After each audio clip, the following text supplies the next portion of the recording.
social services like case management, we receive more Washington residents. Okay. Um, that takes me to my next question on housing. Mm. What kind of work do you do? Do you have programs that relate to homeless housing? Do you do anything to do with housing, homelessness? Yeah. That's a good question. Right now, the biggest project we have, it's the COVID-19 relief fund that we are paying rent for people who've been impacted by COVID. You will know folks ran out of employment, lost jobs, businesses shut down. So that's the number one project I can speak to right now.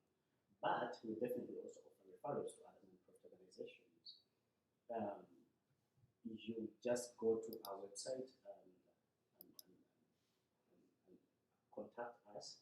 A case manager will definitely reach out and they offer you resources where you can get housing like shelter.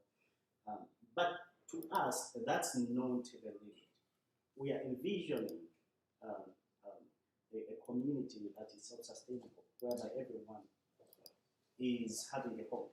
When you look at how immigrants survive in the diaspora, almost 90% or 80% of them are homeless or they don't have homes. We sub-rent or we sub-lease. And when you sub-lease, and at the same time you are not on the lease, it means you have no rights to sleep in that particular home. So you are homeless, literally or technically. We are looking at helping these folks navigate systems because there are resources. And these are some of the things our community organizations like UCOC and DUNA and PANWA and ETC in all regions where we live are supposed to do. But unfortunately, probably we lack some technical understanding of what these organizations are supposed to do. So we believe that's what we're supposed to work on and help our immigrants permanently resettle. Without a home, you haven't permanently settled yet. Yeah, I think you've answered that really very, very well. Now it takes me to the component of sustainability, which is key in your program work. Sustainability is key. Mu Baganda we have that saying, otwala omuntu kiba kirungi n'otwala omuntu n'omuyigiriza okuvuba nga nemuwanga ekyennyanja. To our African immigrants, how are you? What programs do you have as an organization to see to it that these people are able to sustain themselves than depending on either cash out or running to organizations like yours? One, our program that helps immigrants enroll in colleges, vocational schools, etc. to advance their culture, their careers, sorry, not culture. That program is called Career Pathways by Immigrant Guide. Career pathways. Career Pathways. We managed to put together a team of volunteers. These are people who have navigated systems and enrolled themselves in big universities, written personal statements and helped others. They review. If you want to enroll in a college, you just have to come to our website, send an email. Someone will contact you. We request for more information from you, where you want to go, why you want to study that course. We ask for your story. Or sometimes we ask you to write a personal statement, and we get to review.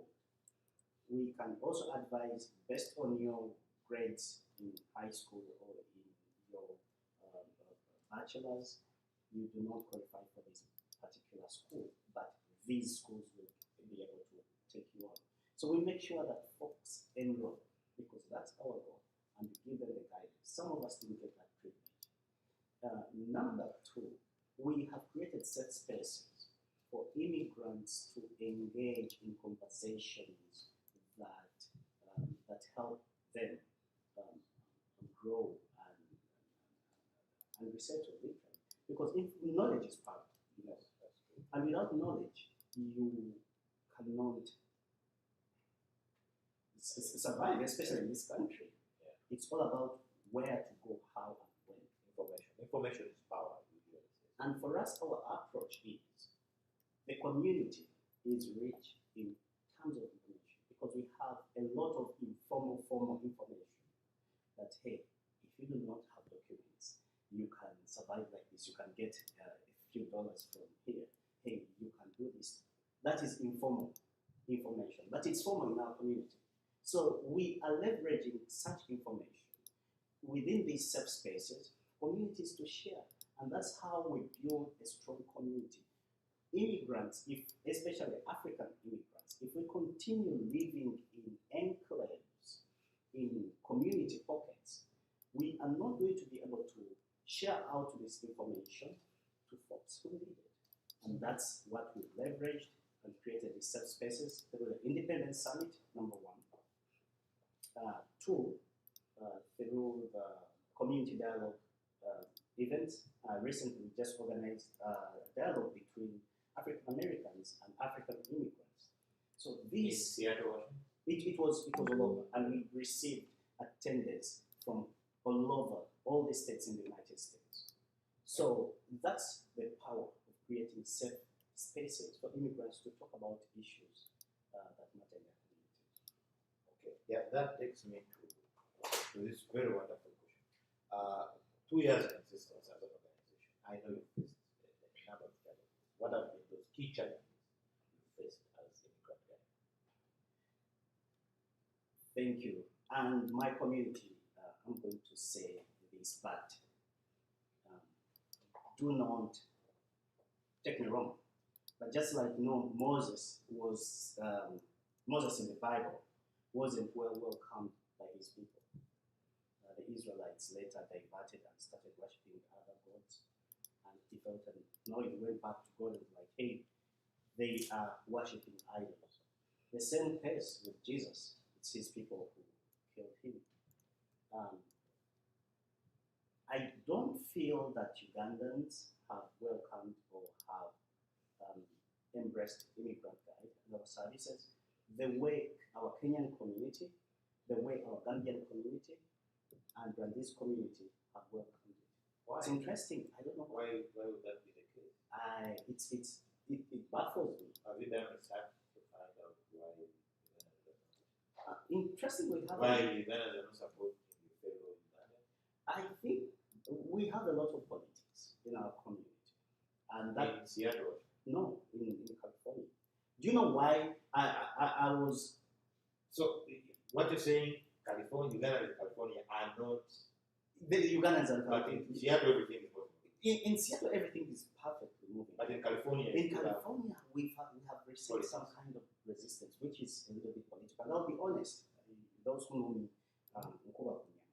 so Ugandans in California haven't embraced the idea of immigrant very well because of our politics, and which is also understandable. That whenever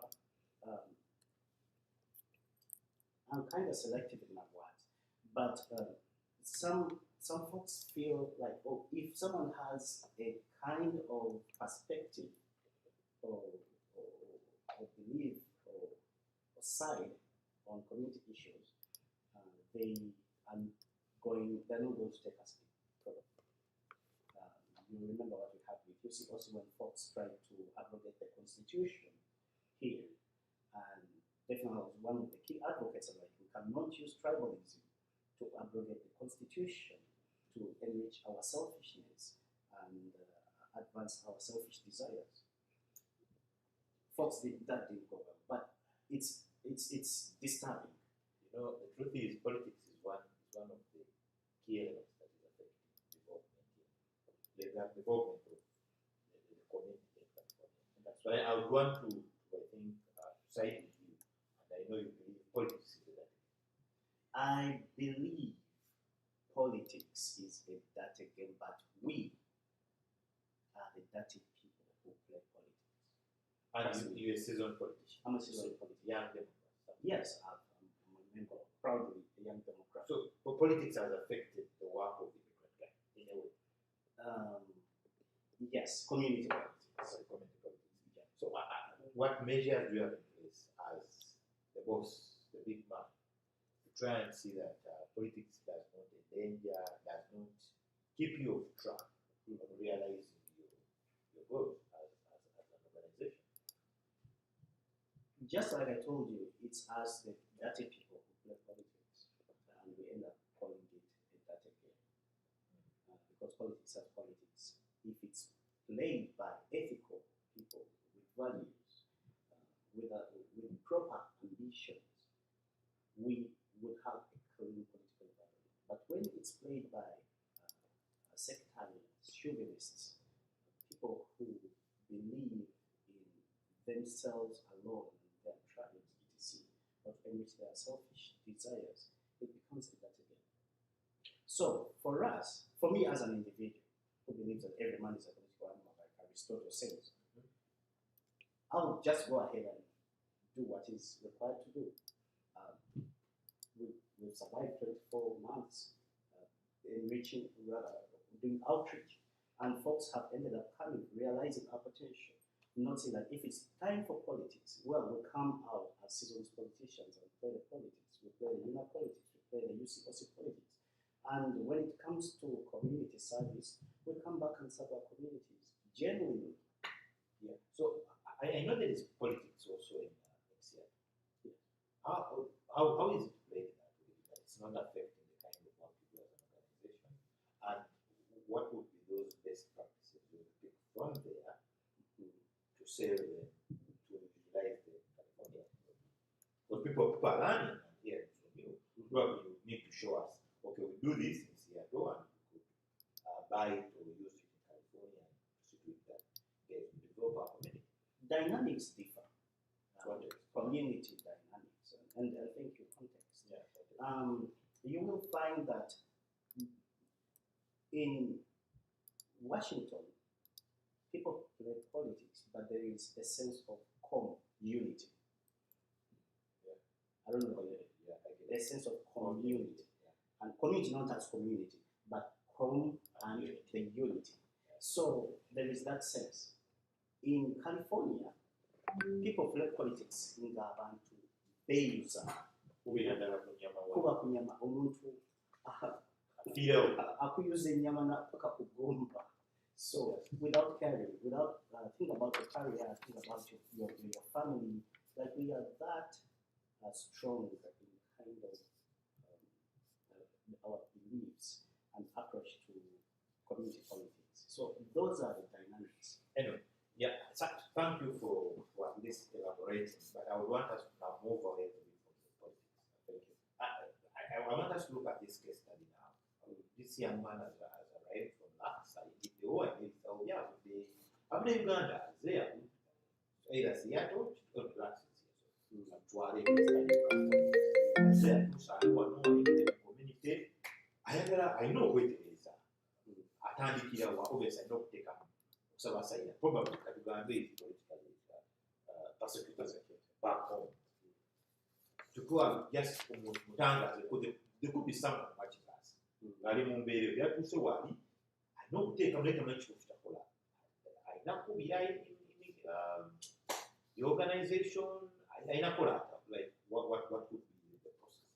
Right now, if such a person happens to know about immigrant life, go ahead and give us a call. Our case managers, our volunteers will reach out to you and give you resources based on your location, where you are. We have this big database of organizations, and recently we've been sending our new arrivals in California to program for social victims, which has PTV, which has really helped immigrants, especially Ugandan immigrants, in all aspects of all areas of their resettlement here. So PTV has a branch in Seattle? No. PTV only based here? They're only based here in Los Angeles and Orange County. Yes. So such a person, that's number one, contacting us directly. Number two, you can reach out to your community leaders.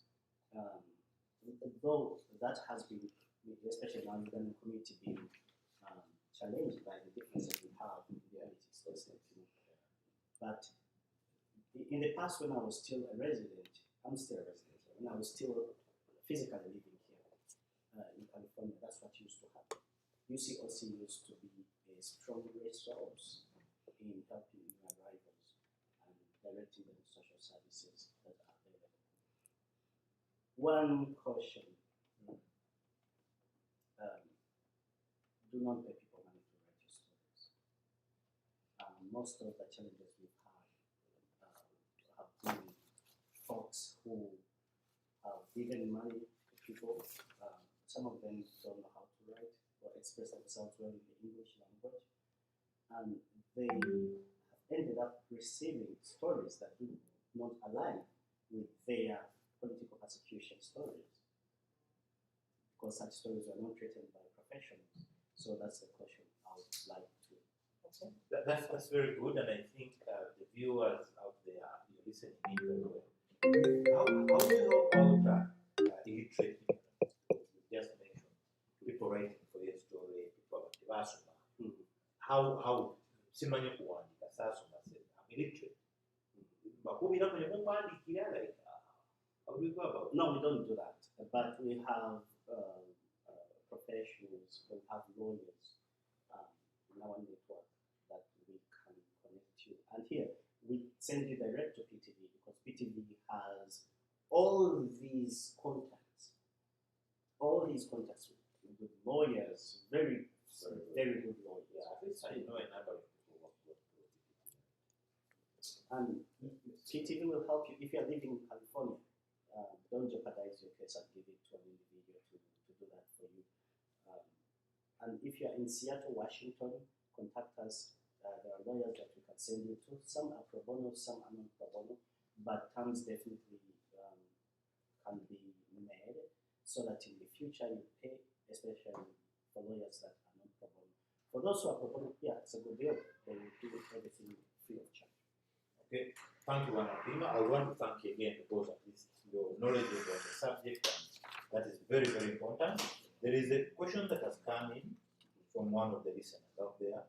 Biden's new immigration law provides an 8-year pathway to citizenship. What would you and your organization do to help an immigrant sustain through 8 years? That's a good question. Much as I'm not going to answer it as a professional, as a lawyer, but I'll answer it as a social worker, or a lay person working with immigrants. Biden's path to citizenship applies to those who are undocumented, to those who are undocumented. Thank you. Yeah, these words are confusing. Yeah.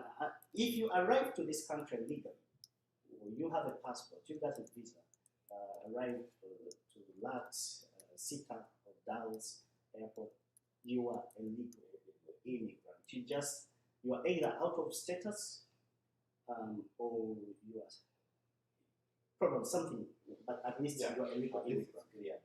You arrived here in legal ways. It's your status now that matters. But if you jumped a wall,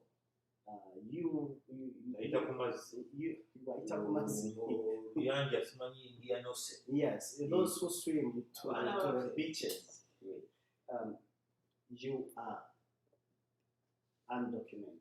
I don't want to say illegal immigrant because you don't have legal immigrants.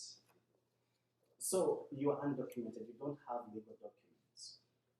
So you don't have actual documents. So that's what happens. Biden's law mostly applies to those categories, but if you apply for asylum, your path to citizenship is clear. After your interview, you have, assuming you've been granted, you have 1 year to get your green card, and after that you have 5 years to qualify for citizenship. If I'm not granted, what step do I take?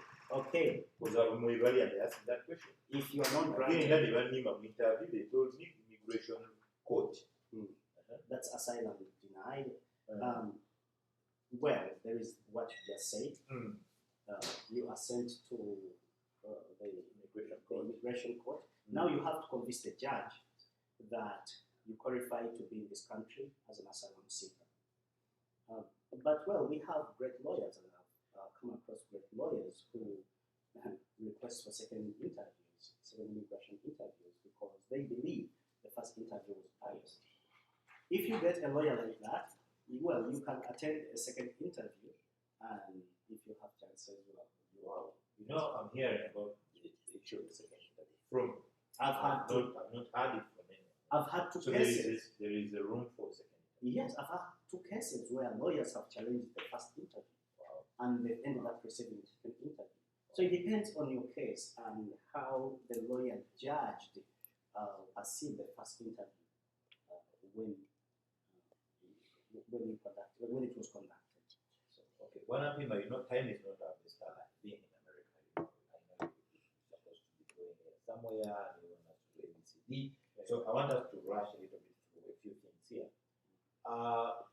We are young people. I know young people. I don't know whether in America. I don't know about the statistics, but back home in Uganda, our population, either I think 75% or more, are young people.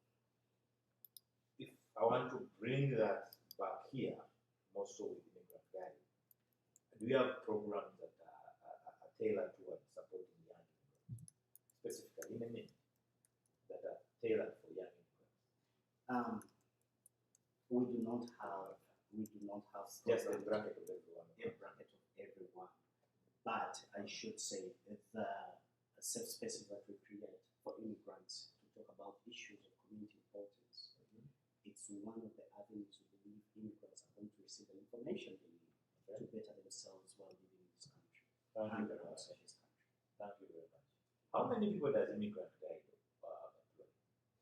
Right now we have 2 full-time employees and 8 volunteers. Or actually, out of the 8 volunteers, we have 4 interns given to us by universities or from universities.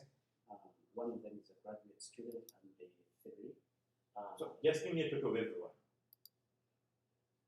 15? We are 10 direct.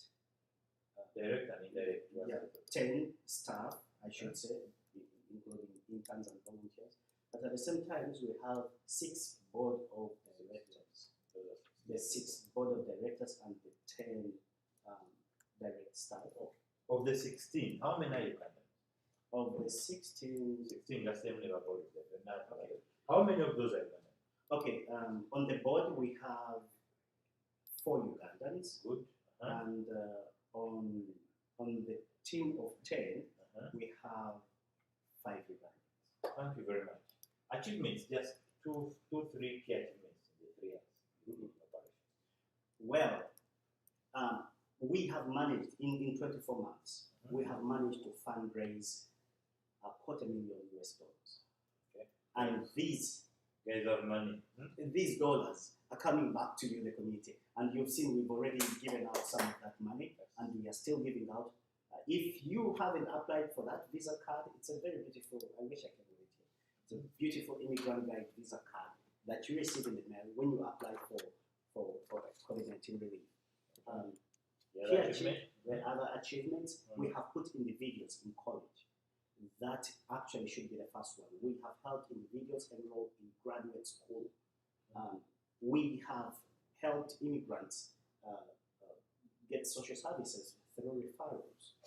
And also we are building and supporting the community.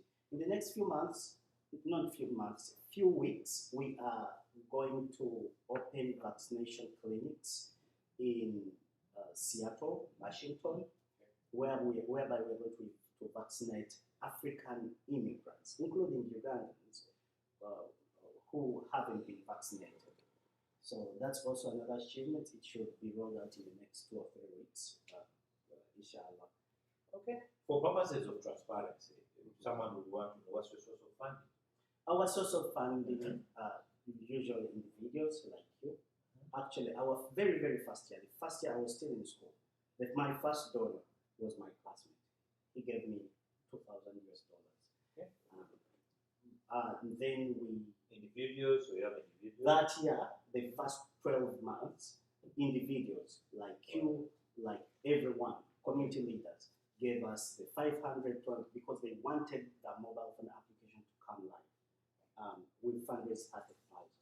Wow. $30,000 US.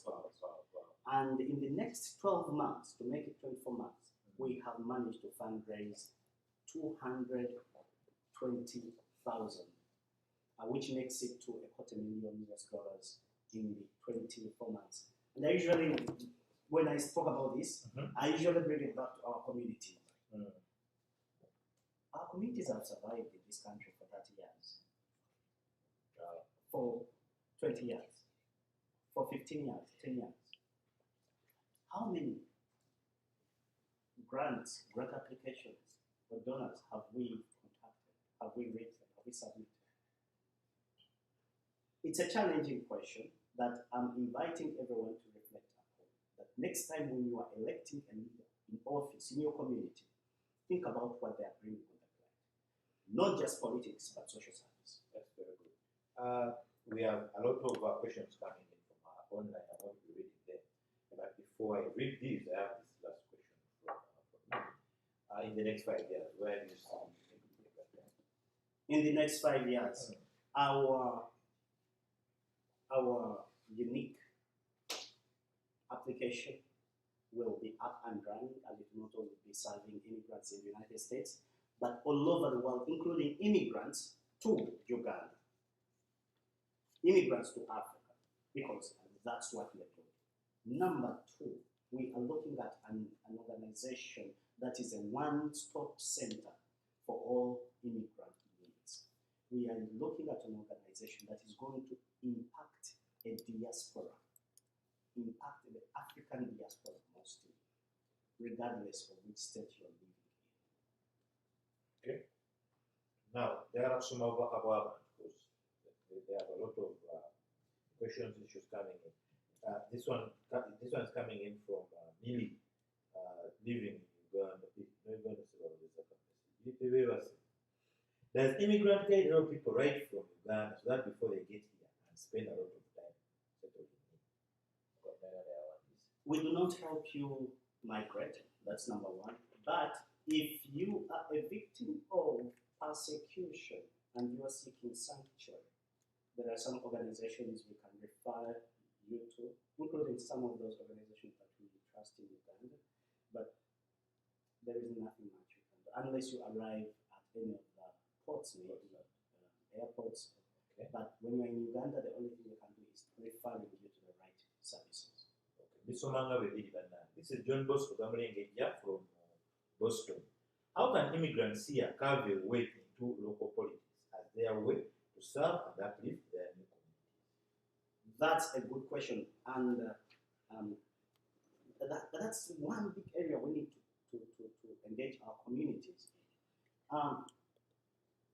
There are always programs by minority organizations. With minority, I'm talking about Black, all minority organizations that train immigrants to engage in politics here. I'll just give you an example. In Seattle, we have a project, a training that I personally attended when I was still in school. It helps people like me to engage in politics. And you can start with being a board member, a school board member. Then you go to a council member. It's all about passion. Just learn what your community needs and what your community is. Okay? That's how you can gradually navigate the ladders. Okay, this next question is coming in from Rachel Nalkaya, California, Northridge. For sexual inclined asylum, do you help them settle in communities where they are welcome? Do you work with LGBTQ organizations here? Yes, actually, we have a big number of LGBTQ plus identified individuals. We do not discriminate based on sexuality or sexual orientation or tribe or gender. We welcome everyone. What matters, are you an immigrant? Period. We refer you to the organization that can give you the services that you need. For sexual, what's a sexual? LGBT it was only about LGBT. Yeah. Yes. Do you work with them? We work with everyone. We work with the LGBT community. Okay. This one is coming in from Stella Navakoza. Could you please shed light on the public charge law for immigrants who received unemployment throughout the COVID-19 shutdown? I think the public charge law has been recently lifted by the Biden administration. I think, and I need to be clear, but I remember reading something like that. It has been lifted, and that was it's one of the odd, the ambiguous laws that was released by the number 54, 54, the former administration, which is really odd. So long as you do not abuse the services offered out by your state and the federal government, you are good. To non-profit organizations, no non-profit organizations won't report to the federal government. Like for us, we don't report to the federal government, even if they come and knock on our doors. We don't. So look out for those non-profit organizations that give you assurance. And I know other organizations like PTV, they tell you they do not deal with the federal government in terms of reporting. So, but do not go to the state unless the state says that undocumented immigrants and other immigrants, asylum seekers, they can apply, but do not do anything creepy or defraud the federal government. I think you will not Okay. victim of that law.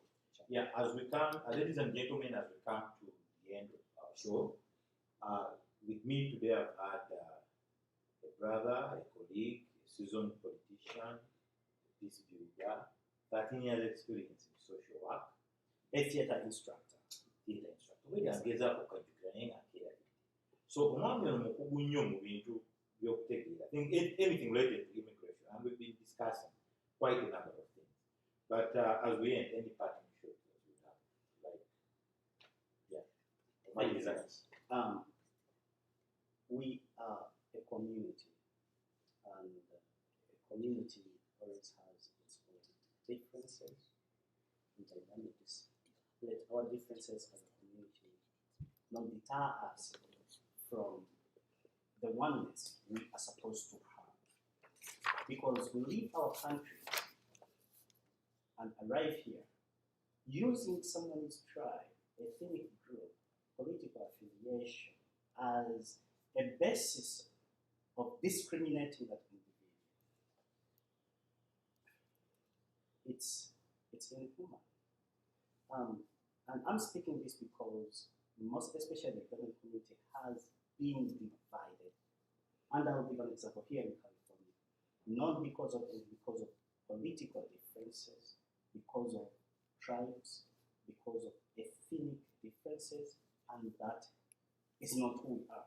It doesn't define us. What defines us is the Ubuntu theory. yeah. And that's who we are. I am because we are.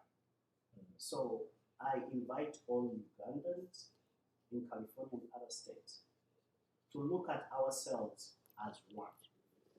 To me, that's the parting message. But at the same time, folks in Seattle, Washington, hey, come for those dollars. We are still giving out money. Come for those masks. We are still giving out those dollars. And I'll just give you another thing. Like I'm standing for vice president of UNA, Uganda North America Association.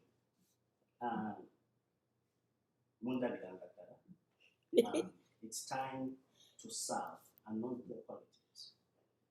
Vice president position, it's one of the big positions in the organization. The position is serving the programming. You know that you call an immigrant guy. The vice president, and that's where I want to come and bring my expertise and bring my experience so that we can change our community from the bottom up. Okay. Ladies and gentlemen, as we end, I would want to use this opportunity to thank everyone who has been vital in supporting us to have this show live today, and all our sponsors, not forgetting Location Group Motors Inc., Promises Delivered.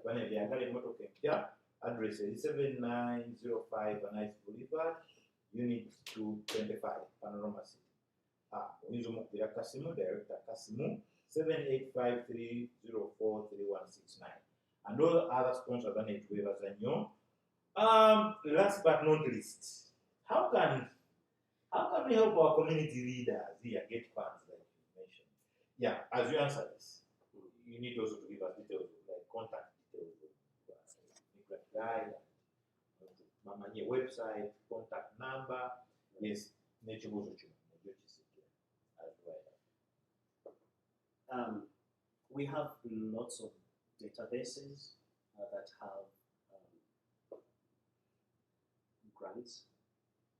Like for us, Immigrant Guide, we use Grant Watch, but there are others.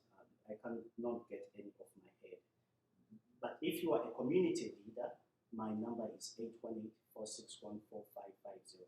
I'm going to repeat it, 818-461-4550. Call me, I will give you access to some of those databases that we have so that you can identify grants and apply for them. So that's number one. Number two, connections. Reach out to your community. There is nothing like, there is nothing that makes impact like money given to you from individuals and not those funding sources. If every Ugandan in California offered $1, and I believe we are like 4,000 here, offers $1, that's 4,000 US dollars. And do you know how much that can do?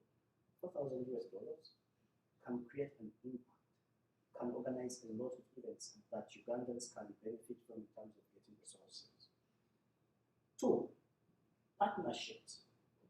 Being a community organization, don't just sit, and to you leaders, don't just run away with people's organization to your bedrooms and pillows. Reach out to organizations around us.